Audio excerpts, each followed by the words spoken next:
Well, we got the call early this morning that our chicks are in at the post office. I'm headed to town to go pick them up. I have to first stop at Tractor Supply and get some more of those shavings, and then I'll be headed to the post office, pick up the chicks. We haven't told the kids that the chicks are in, so it's going to be quite the surprise when I get home with the chicks. Now, it's nasty weather outside today. It's supposed to get up to 47, and it's terrible muddy outside. We've been getting some snow and some rain, so the ground itself is quite saturated. So, but anyway, we're excited to get these chicks home, get them settled in their brooder. I've already made their magic water. I used molasses instead of honey. Honey is very expensive, so molasses is a better way to go for our family. Anyway, I'm headed to town and I'm gonna go get the chicks.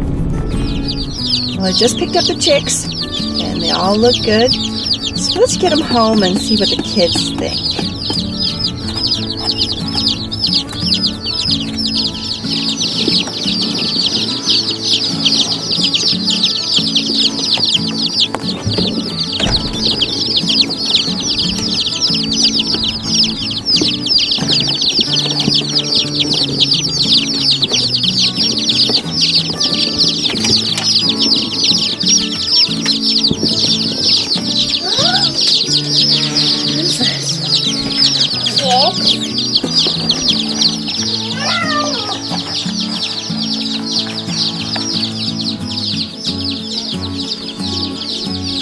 Elli, what's in there?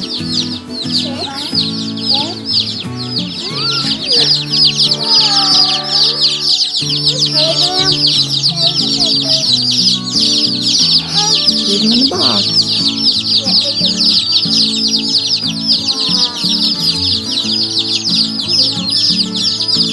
Hello,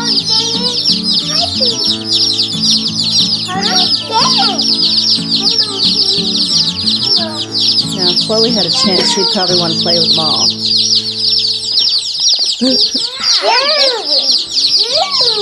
What do you think? Shall we take them out to the barn and give them a drink? Yeah. All right. It's time to take these babies to their new home.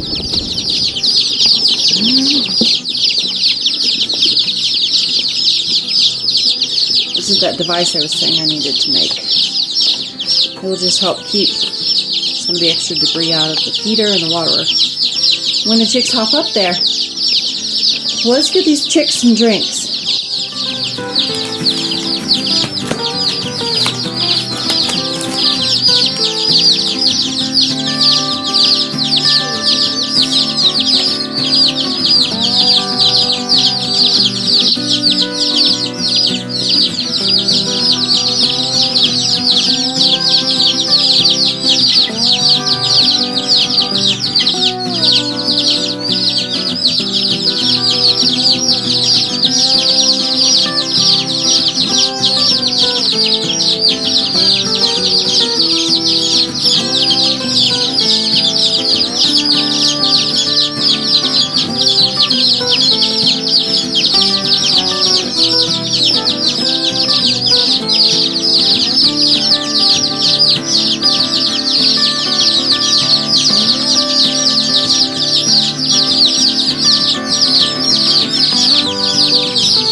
These chicks come from Hoover's Hatchery in Iowa. Out of the 30 pullets, we ordered 10 each of Buff Orpingtons, Black Australorps, and Dominiques.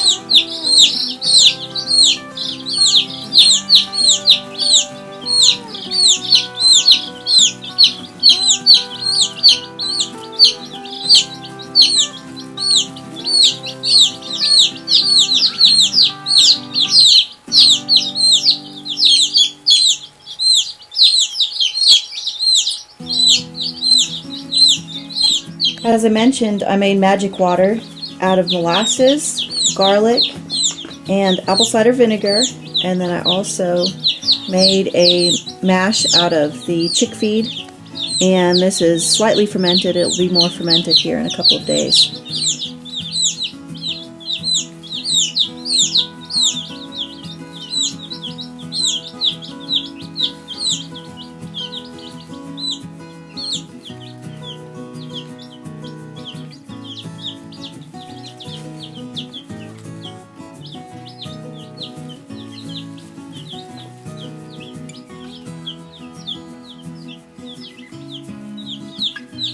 Well, it's fun to watch these baby chicks get their land legs, but I've got some other stuff I've got to do in the house. So we'll check on these chicks here in probably an hour, see how they're doing. And we'll continue checking on them for the next couple of days quite frequently to make sure that they're staying warm enough. As I mentioned, underneath the lamps is supposed to be about 98, 99 degrees.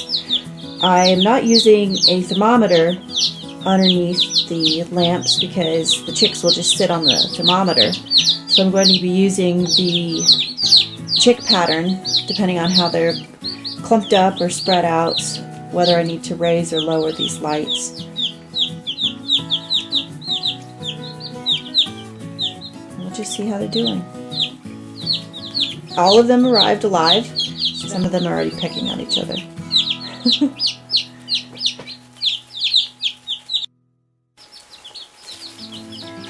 The chicks have taken to their chick mush quite well.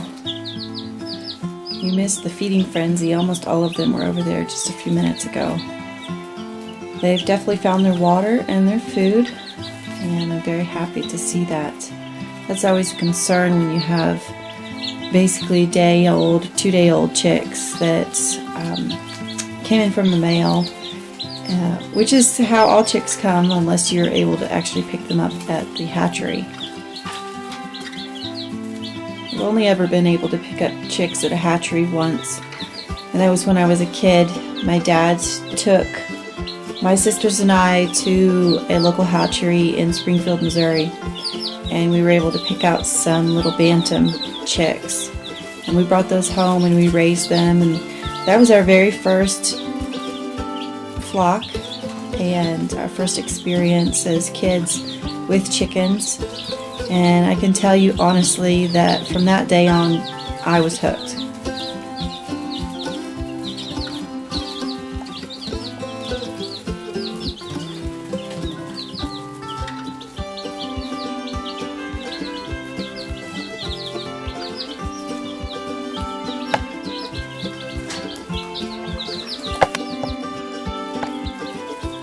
Little sleepy babies.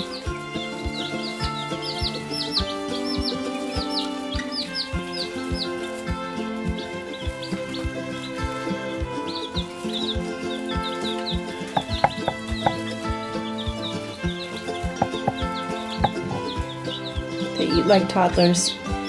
Grab a bite, go to another room and fall asleep. Back up awake, go grab a bite, go back to sleep. We've had the chicks home for 24 hours now. They look like they're doing great. We did lose one of our little buff Orpingtons. One comment I do have to make about this particular batch of chicks is the buff Orpingtons in this batch do seem quite a bit more lethargic when compared to the black Australorp and the Dominique chicks. That may be just this particular batch. This might be this particular breed. I don't know. I've never actually raised buff Orpington chicks before, so I have no comparison. But for the most part, they're staying quite active. You can see the little buffs up under the heat lamps. They seem like they're just a little bit colder, but yet they'll take a nap and they'll run over here to the food and get a snack and then run back over to the heat lamps. It is quite windy today, so it's not terribly warm ambient air temperature here in the brooder, but we are supposed to get outside temperatures up into the upper 50s, 60s, and even almost 70 this next week. So I fully expect these chicks to adapt quite well and just get through this initial arrival shock stage, and they should do pretty good. They seem to be staying warm under the heat lamps. They're not bunching up. Right now they're feeding, so you're not seeing a lot of activity underneath the heat lamps. But they seem to be staying plenty warm. They're not bunching up tight under the heat lamps. I did find the little Buff Orpington that has died directly under the heat lamp. Likely she was not feeling well and laid down under there, and the other chicks laid on her. Of course, it's hard to know. You know, these are newly hatched chicks, and anything can happen, stresses and shipping and things like that. But usually after the first few days, they kind of take off and do pretty well. I've raised quite a few baby chicks over the years at my parents' farm, and I just always enjoyed baby chicks and see them grow and develop and change into the ugly duckling teenage chicks and then grow up into beautiful hens. So anyway, we're excited to see these babies, have our kids experience it. Even Nathan, he's never had chickens before, so this is all new and exciting for him as well. So Nathan asked me the other day why I like chickens so much, why I wanted chicks so badly. And I basically told him that, well, because I like them. I like chickens. I like watching them eat and grow and develop. And chickens, they have their own individual personality. And, you know, part of it for me, watching chickens forage for bugs or snip grass, you know, it's kind of like watching fish swim in a fish tank. It's very relaxing for me. It's something that I just enjoy doing. So I'm excited to be able to share this experience with my family. And of course, you know, adding animals to the homestead is always exciting, but you have to be responsible. When you add animals to the homestead, you have extra food that you need to buy for them or find for them. We don't have a hen house for these little pullets, so they're going to be probably in a chicken tractor for the entirety of the summer. Hopefully we'll be able to get a hen house of some sort built before winter, because here in northeast Wyoming, it's nothing to have severe weathers, severe winter weather. Like we just had snow, and it's almost Mother's Day. Now the snow's gone. It melted in a day, and then it snowed yesterday. So every spring is different. The year that Wyatt was born, we had tons of snow, and it was terrible cold for a very long time. So we need to get a hen house built that is primarily for winter, a little bit more shelter than like a chicken tractor would be. So I don't know what we'll do as far as design or anything. I think that we're going to add on to the back of this barn and put it here where we've got more shelter from the storms. We get a pretty stiff northwest wind in the winter, and then of course, you know, with the blowing snow. So we'll be using this barn primarily for hay storage as well as shelter for the pigs. Eventually we'll have some other animals. Hopefully that's the plan. But like I said, when you add animals to the homestead, you have to make provisions for them. You know, little chickens are easy. You can put them in a chicken tractor for months on end and move them around wherever you want them to be. But when you start adding larger four-legged animals, you really do have to plan ahead. Getting the pigs in January wasn't exactly the plan either, but it was kind of the opportunity that was put upon us.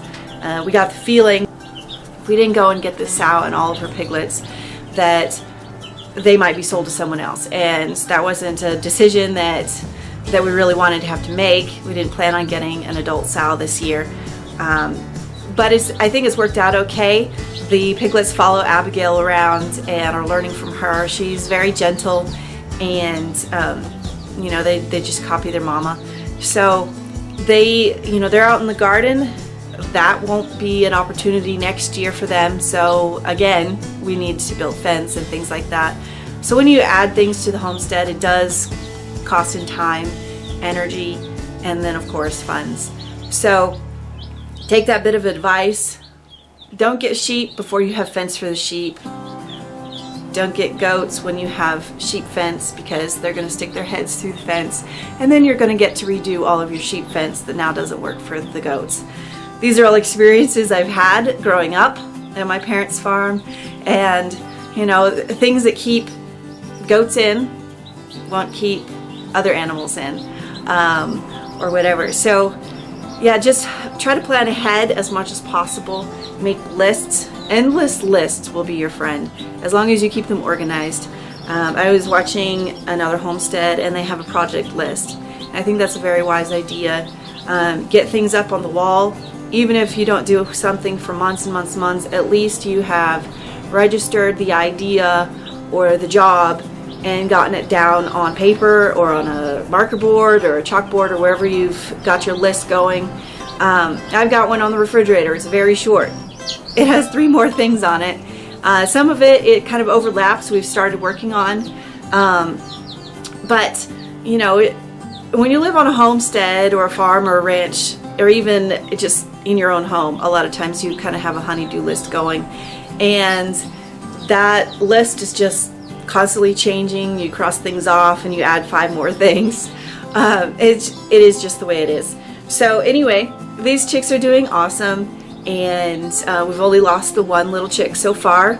Like I said, usually within a few days you stop losing any of them. It's usually just the initial stress of being from the hatchery, the transport in the mail, and then of course adjusting to their new brooder area. And the rest of them look great. So I'm encouraged and excited to see how these little pullets grow up. And like I said, I've never had any of these breeds. They are Buff Orpingtons. I take that back. My mom had a couple Buff Orpingtons that one of our friends gave us when we first got into chickens many years ago. But I've never had Black Australorp or the Dominiques. The Dominiques are a smaller chicken, but they are a heritage breed as well as the others. And they're like a homestead chicken. So I got them because I wanted them. They won't be as much of a dual purpose like the Buff Orpingtons and the Black Australorps. Well, thank you for visiting us here on the homestead. It's been an exciting 24 hours getting these chicks in. And if you enjoy our videos, please like and subscribe. Make sure you click the bell so that you get notifications when we post a new video. And pass on our channel to other people that you know that might be interested. Thank you for visiting us, and we hope that you have a wonderful day.